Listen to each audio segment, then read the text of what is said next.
The year is 1888. London's East End, a labyrinth of poverty and despair. Shadows grow long in Whitechapel. They twist and turn in the fog, whispering a name that will soon etch itself in history: Jack the Ripper. Overcrowded slums teem with the forgotten and the desperate. Prostitutes walk the streets each night, their laughter a thin veil over their fear. An unseen predator stalks the cobbled streets, leaving behind a trail of blood and terror. The flickering gaslights only serve to deepen the shadows, creating an eerie tableau for the horrors to come. The Whitechapel murders are about to begin, a series of brutal crimes that will forever be etched in the annals of criminal history.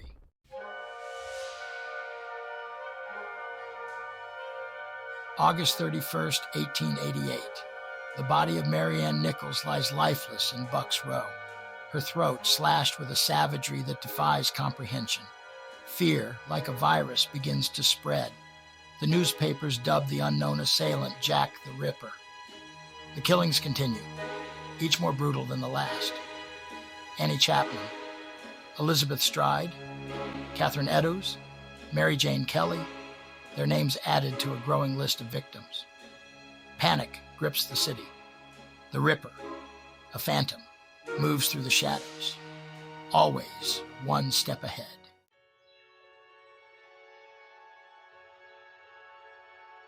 The news of Marianne Nichols' murder spread through Whitechapel like wildfire.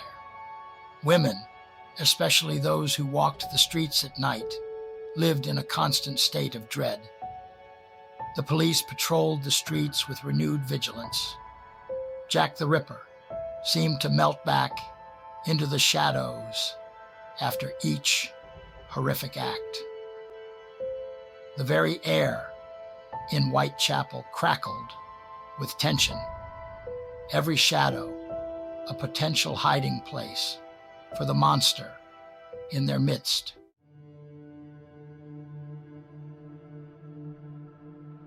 Days turned into weeks, each one bringing a fresh wave of horror. On September 8th, Annie Chapman became the Ripper's second victim. The precision of the cuts pointed towards a chilling level of depravity. The city was now forced to confront the horrifying reality of the situation. The Ripper's reign of terror had shaken the city to its core.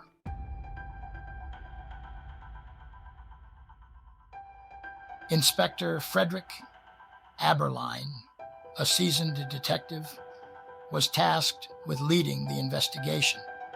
The lack of forensic evidence proved to be a major obstacle. Aberline believed that every killer left behind a clue. His team interviewed witnesses, scoured the crime scenes, and chased down every lead. The investigation, however, was like trying to grasp at smoke.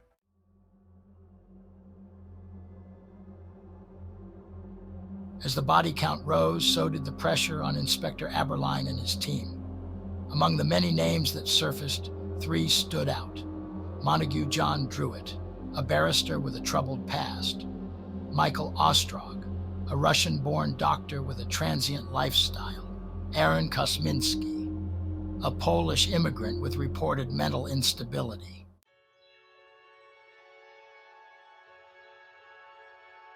Each suspect brought with them a tangle of rumors and speculation. Aberline approached each suspect with methodical skepticism. Druitt's body was pulled from the Thames, a suspected suicide. Ostrog vanished into the labyrinthine streets of London. Kosminski's erratic behavior made him a strong suspect, but concrete evidence was lacking.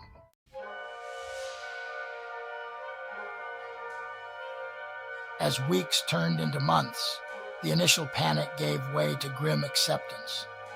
The Ripper had seemingly vanished, leaving behind unanswered questions. Theories continued to circulate. some whispering of a conspiracy reaching the highest levels of society. The lack of a definitive answer fueled further speculation. The name Jack the Ripper echoed through history, a chilling reminder of the darkness beneath civilization.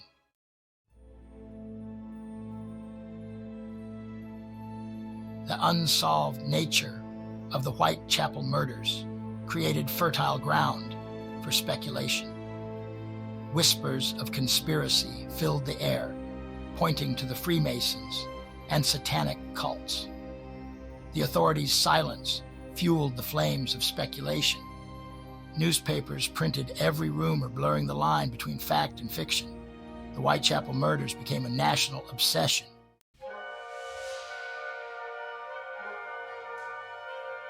Among the many conspiracy theories, none captured the public imagination like the theory implicating the royal family. At the center stood Prince Albert Victor, grandson of Queen Victoria. Rumors of the prince's involvement in scandals made him an easy target for suspicion. Stephen Knight's book, Jack the Ripper, The Final Solution, painted a controversial picture of a royal cover-up. The theory continues to captivate the public imagination, a testament to the enduring power of conspiracy theories.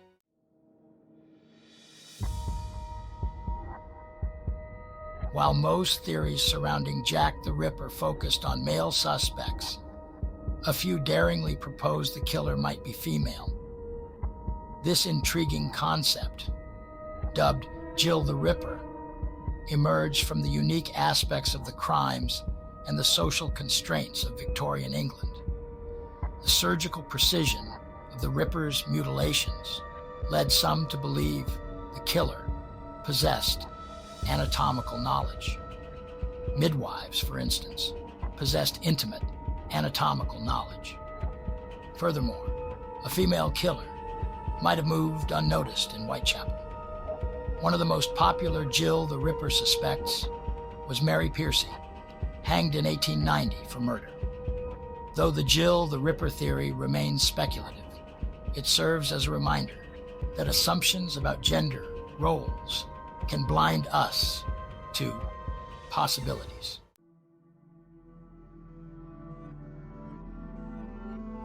Over a century after the Whitechapel murders, the fascination with Jack the Ripper hadn't dimmed. The mystery deepened, fueled by countless books and documentaries. Modern forensic science offered hope to re-examine the evidence. In 2007, researchers from the University of Liverpool announced a potential breakthrough. They linked DNA from a shawl to Aaron Kosminski, the prime suspect. The discovery was met with excitement and skepticism. Critics questioned the shawl's authenticity and possible contamination. The DNA evidence wasn't conclusive, and the debate continued. The 2007 DNA analysis marked a turning point, showing modern science's potential to breathe new life into old investigations.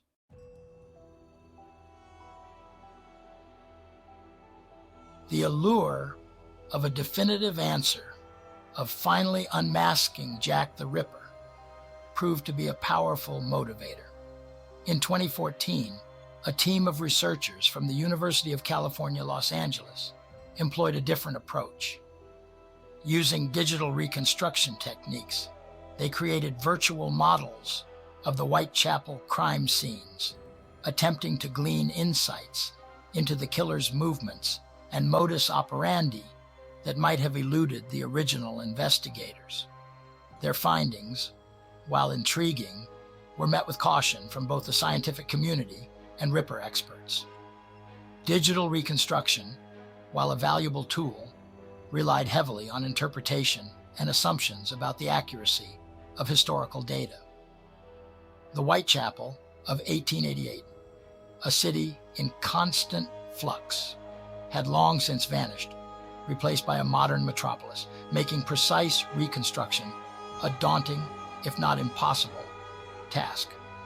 The debate surrounding the Ripper's identity, far from being settled, had only become more complex. Each new piece of evidence, each new theory, seemed to generate more questions than answers.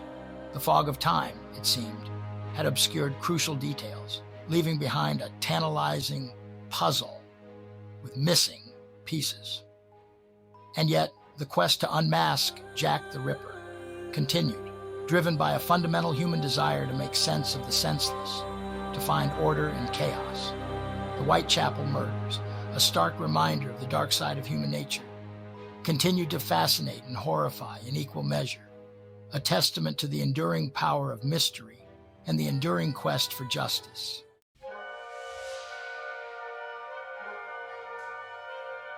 Jack the Ripper, a specter born in the gaslit streets of Victorian London, continues to haunt the world's imagination. His crimes, a brutal gash in the fabric of time, still shock and intrigue. We are drawn to mysteries, to the darkness that lurks beneath the surface of humanity.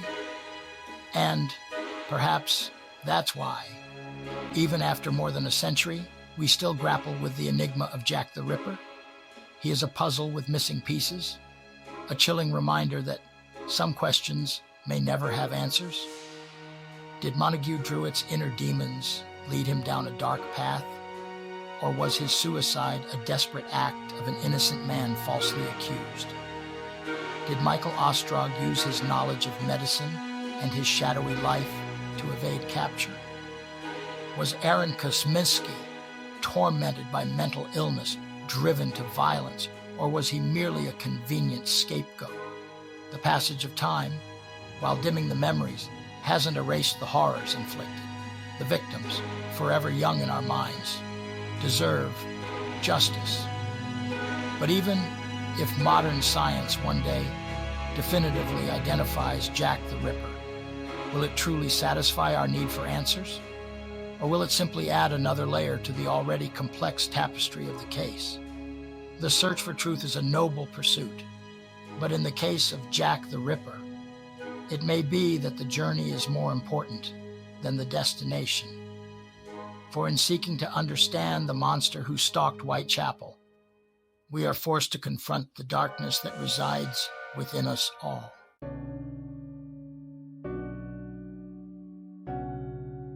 In the fog of speculation and the allure of conspiracy theories, it's easy to forget that at the heart of this enduring mystery lie 5 women whose lives were tragically cut short. Mary Ann Nichols, Annie Chapman, Elizabeth Stride, Catherine Eddowes, Mary Jane Kelly. Their names, forever etched in the annals of crime, should be more than just entries on a police ledger or characters in a macabre drama. They were mothers, daughters, sisters, women who, despite their circumstances, deserved compassion and dignity in life and in death. The Whitechapel murders weren't just crimes. They were a stark indictment of a society that often failed to protect its most vulnerable members. The victims, marginalized by poverty and circumstance, were easy prey for a predator who exploited their vulnerability. Their stories, often overshadowed by the sensationalized headlines and the enduring mystery of their killer, serve as a reminder that behind every act of violence, there are real lives lost, real families shattered. As we delve into the labyrinthine world of Jack the Ripper, let us not forget the human cost of his crimes, the pain and suffering inflicted upon innocent victims.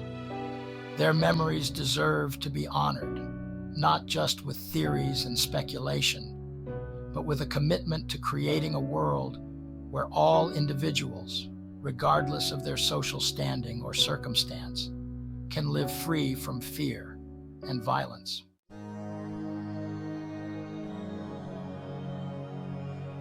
The Whitechapel murders, while horrifying in their brutality, offer a glimpse into the underbelly of Victorian society, a world where poverty, inequality, and social unrest created a breeding ground for desperation and violence.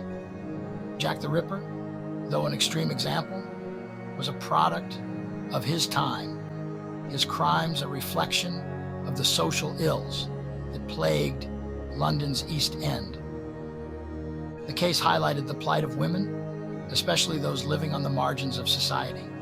The victims, often dismissed as just prostitutes, were denied the protection and justice afforded to others. Their deaths exposed the hypocrisy of a society that celebrated moral purity while turning a blind eye to the suffering of those deemed unworthy.